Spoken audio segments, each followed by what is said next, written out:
Belanga laphumela amadoda lathi liphezulu lantsasa lalesaba ukuthi bayimzimba zimba sinibingelele sinamukele kephina philane ethamele khona i1K ZNTV igama lami ke nguphiwe ngokwamthembu njengoba sikhuluma nawe namhlanje sibheka ke izimo ezikhona okuyizimo ezithikameza ukuphila komphakathi njengoba sila sikhuluma kakhulu ngento ethinta ke ingozi zomgwaqo njengoba sikhuluma nawe siphuma kwimpela sonto la khona kube nomkhuleko obhekele kakhulu ukuphepha emgaqweni besendaweni yaseGingindlovu njengoba ziningi ingozi ezingabalwa esezithe zenzeka kuleya ndawo baningi abantu asebelahlekelwe izimpilo zabo kuona ke lo mgwaqo esingabala uR66 kanjalo kuhlangana nawo ke uN2 lo esikhuluma nawo ke nawe ke sikuona osukwini namhlanje ke siyafisa ukuthi sibheke kakhulu izinkulumo ezibe khona kuona lo mkhuleko obhekiswe kakhulu ekuthenini ke abantu abaphephe emgaqweni kuphinde futhi bekhona ke nokubekezelelana siyokhuluma kakhulu nabe beyingxenye yalomkhuleko ikakhulukazi ke imbokodo kanjalo ke nobuholi bendawo konke lokho siyokuthola uma ngabe sithi ke abakhulumi namhlanje bekuusuku lweWomen's Day kuyusuku lwenkonzo sizoqala sibe nenkonzo yokukhala kakhulu kuNkulunkulu ngeingozi esezenzekile kudutshulwe abantu ababe3 ababesolakala ngokuthi babeyobamba imali eGingindlovu kwaphinda kungakapheli isikhathi singakanani kwalimala abantu futhi ababelimala engozini yemoto kwakuumuntu waseStengo washonayo kuthe kungasikhathi singakanani kwaphinde kwashona abanye abantu futhi abawu5 endaweni eyodwa yesigameko umuntu ke uyabuka ukuthi isikhathi lesesidinga ukuthi kusondelwe kakhulu kuNkulunkulu ukunxusa uNkulunkulu ingozi ezilokhu zenzekile ongasikho ukuthi zenzeka la kuphela zenzeka kuloku R66 ziyokwenzeka kuN2 ewadini efanayo sesinabantu esikhathini esingango2 months abangaphezulu ka10 kuya ku15 esebehambile ngalesi sikhathi esincane kangaka kuyinto ke ebhlungu kakhulu namhlanje ke sithatha isinqumo sokuzonxusa uNkulunkulu nokuzocela uNkulunkulu ukuthi abe nathi kulezi zimo ezilokhu zenzeka esifisayo ukuthi ke mhlambe nomphakathi wakithi ukuqinisekisa ukuthi abantu siyabuyela emasisweni akithi ukuthi siqinisekise ukuthi abantu siyabalanda uma besuke beshonile njengokusiko lethu thina amaZulu ukuthi umuntu mayisuke eshonile uyalandwa ngokwehlahla sibona ke ingozi lokho iphinda zenzeke endaweni eyodwa siyazi ke ukuthi ke nalokho isikhuluma ngakho futhi okokuthi izinto azenziwe ngokwethu kwamagceke kodwa noNkulunkulu kube uyena naye ohamba phambili ukuze zonke izinto ezizifiso nesikhala ngazo ezisihlukumeza kakhulu izokwazi ukuthi zilunge Lokhu ngifikile nje la endaweni ziningi ingozi esibona zenzeka especially la ku R66 nje kakhulu nakule ndawo esimekiyona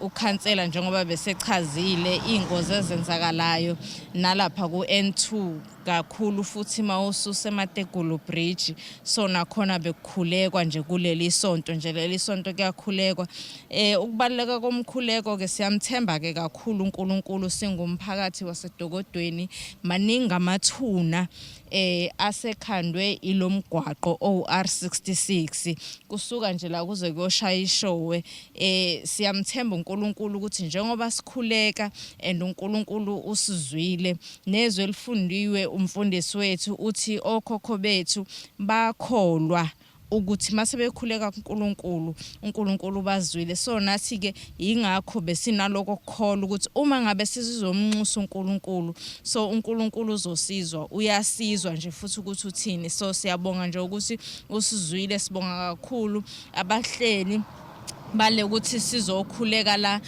as much as kuyinyanga yabantu besifazane kukhulekelwa abantu besifazane ukuthi ziningi izinto ezenzeka nakubantu besifazane iGBV abanye it could be emotional abuse it could be physical abuse ezenzakalayo abantu besifazane abangayireport ezinye so siyanxusa nje kubantu ukuthi baphume bangasabi ukureporta izinto ezikanjalo bangasabi ukuthi mhlambe uma ngabe ngisho ukuthi ekhaya ngiyahlukumezeka kuzobe sekubukeka engathi angihleli kahle emshadweni wami kanti kuyilokho kuzokunceda ukuthi uphume uyobika usho noma ubikela umakhelwane ukuthi ingathi ngiyahlukumezeka so nje siyamnxusa kakhulu uNkulunkulu ukuthi angenelele endaweni yethu yaseDokodweni nje kakhulukazi ziningi izinto ezenzakalayo siyabonga igama lami ngoUthabile Masokhela Mthiyandi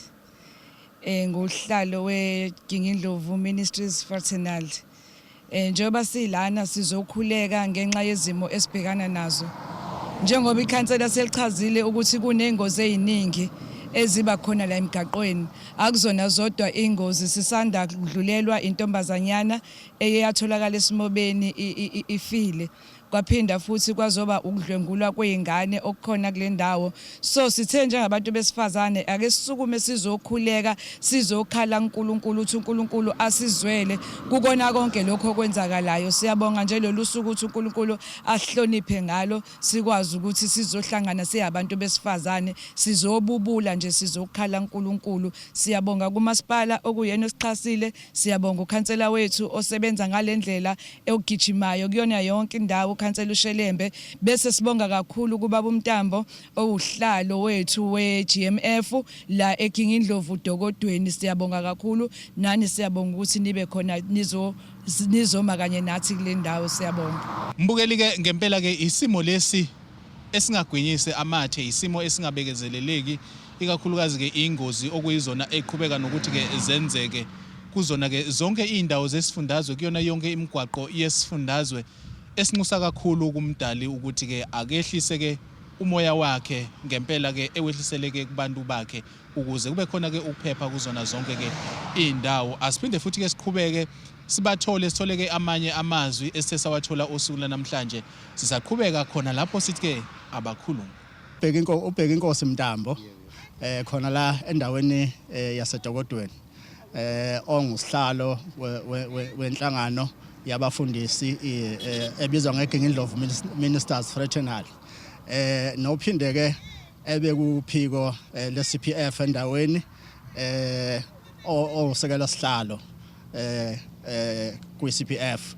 Cha, siyinhlangano ke yeGingindlovu Ministers Fraternal sesibonile ingozi eziningi zenzeka, zishiya imindeni eminingi ikhathazekile, zishiya intandane, zishiya inkubela, kushona abantu abaningi kule migwaqo yethu yonke. Ngingebale ngegama kodwa nje ke ngithi nje yonke imigwaqo yala eSouth Africa isineyingozi eziningi ezibabazekayo. Ngokujwayelekile bese sigade ingozi ukuthi zenzeka ngamasizini athize, sazi ukuthi senzeka ngoma Easter holiday, sazi ukuthi senzeka ngoDecember, kodwa manje sezenzeka noma yinini. Njengenhlangano ke yamakholwa kwase kuyasithinta ukuthi ake sibize umkhuleko, sibize umphakathi, sibize abazalwane, sibize abafundisi, sibize inhlangano zonke ezikhona zenkolo, sicele nakumeya nakukhansela ukuthi ake kuzokhulekwa, ke kuliwe nalesi sitha, ke kuliwe nalomoya okhona endaweni okanye okhona emgwaqeni yethu odala ingozi. So ke ingakho ke sila namhlanje sizonxusa uNkulunkulu ukuthi akake sizwe imkhuleko yethu, ake siphendule, sekwanele ile mgwaqo, sekwanele la emgwaqeni, sekwanele ilezi ingozi sezikhona. Siyakhuleka kuyo ukuthi ake kume manje. Ilokho ke ebesithi ake sizokucela singiyinhlangano yabafundisi, singamakholwa, siwumphakathi ukuthi hayi uNkulunkulu sekwanele. Sengabokucela nje ukuthi nasemphakathini wonke umsebenzi lo wenzakalayo weinkonzo sikuyizona esibona sengathi kuzosebenza umkhuleko. Siyafisa ukuthi kuzo zonke indawo kubanjiswane onke amabandla ebambisane ngokuthi enze inkonzo.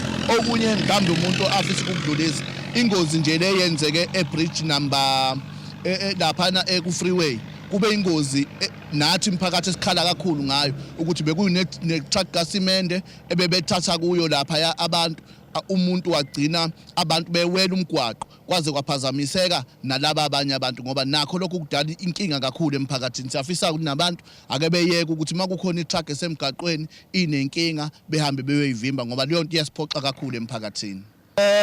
Okunye kubudedengu kwabantu, singasola sisole imoya emibi, sisola usathana, sona abademoni, kodwa okunye kubudedengu bakho abantu ukuthi mase bephuzile bengene emgwaqeni, abahamba ngenyawo bahamba benganaki, behambe sengazuthi umgwaqo owabo, konke lokho kudala ingozi kubudedengu. Siyanxusa ukuthi nalabo abaphuzayo bengangena ezimotini mase bephuzile behlala emakhaya, siyaqwashisa kukho konke lokho. Abanye ke siyazi ukuthi abanye baneyinkinga eziningi, ungena umuntu eneyinkinga emotini bese ezoyikhiphela emgwaqeni. Nokunye nje sikunxusayo ukubekezelelana, abashayeli ababekezelelane emgwaqeni. Kuyadinga ukuthi sibekezelelane ukuze sonke sifike siphephile la siyakhona, sifike ngokuphepha. Ilokho nje engingakusho ukuthi okunye akudalwa abashayeli, mhlawumbe akudalwa ilokhuzana imoya emibi okwenye usathane. Okunye nje ubudedengu bethu siwumphakathi wase South Africa ukuthi ake siqaphele masihamba emgwaqeni.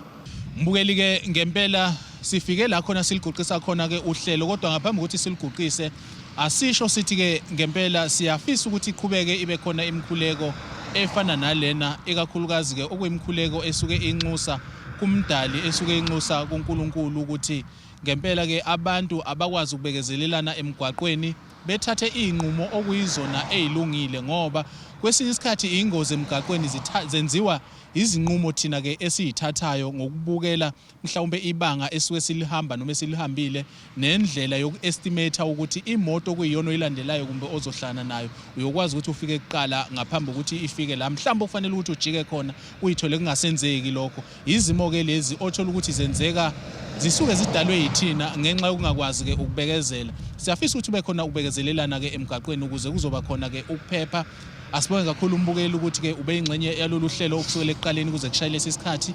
Igama lami ke nguphiwe ngokwaMthembu, uncedi inyoni encane yasha amaphiko yandiza. Ngivumeleni ngiguqe esiguqeni sonke siyothi sikuma kuyobe kusoluzayo. Inkosi inibusise.